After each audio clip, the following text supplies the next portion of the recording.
our meeting today will now come to order. For the motion of dismissal of Chairman Lucio Kim, yung mga nasa labas pa, pumasok na kayo at magsisimula na ang botohan.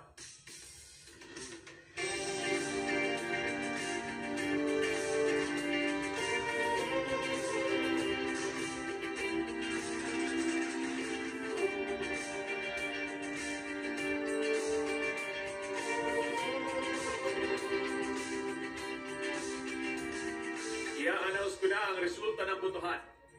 For the motion of dismissal of Chairman Lucio Kim of Jago Group.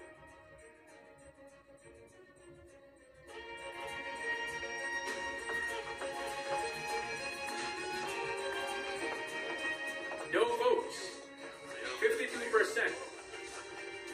Yes votes, 44%.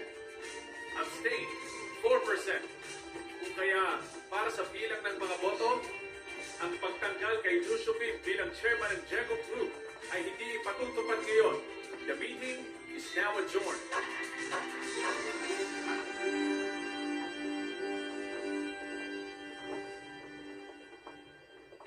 Huwag ka munang magsaya sa pagkapanalo nyo. At lalong huwag kayo magpapakampante. Oo na, natalo nyo ako ngayon.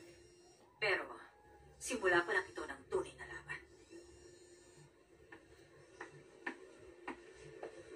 Dahil sa nangyari, nalaman ko kung sino ang mga kaaway at mga kakampi namin.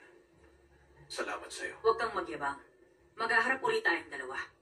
Pwedeng sa susunod na taon, o kaya sa susunod na buwan. Ay, hindi.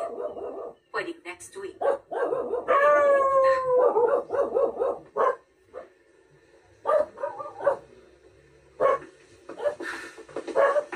Ang chairman, gising na raw siya. Sabi ng doktor, aayusin ka agad nila ang surgery niya.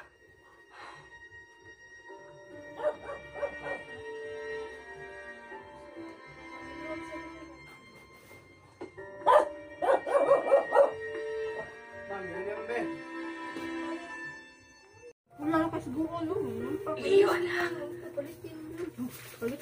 Kumusta na po kayo?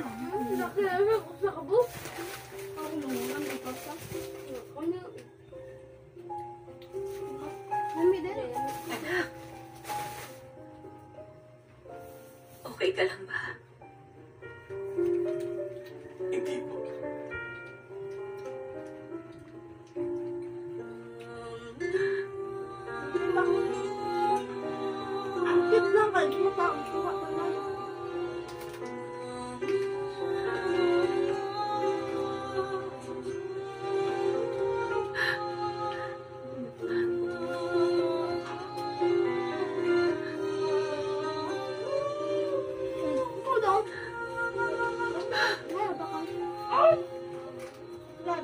Ang laki mo na. Mas matangkad ka na sa akin. Leo, anak. Ang napakagwapo kong anak.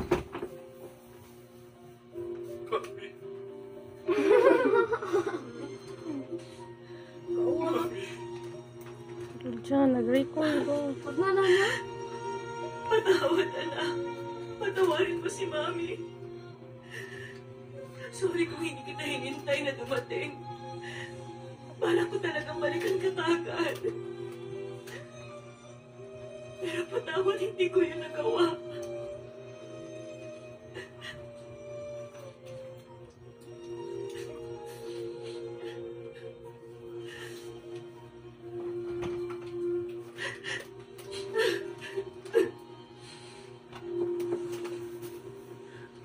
Yan ang pinakamagandang workbooks na ginamit ko noon.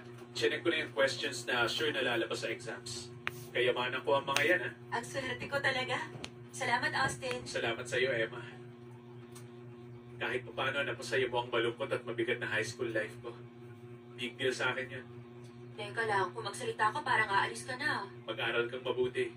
Sana magtagal ang romance yung dalawa ni Ian. Tsaka maging kasing boring kayo ng romance movies. Aalis ka ba talaga, Austin?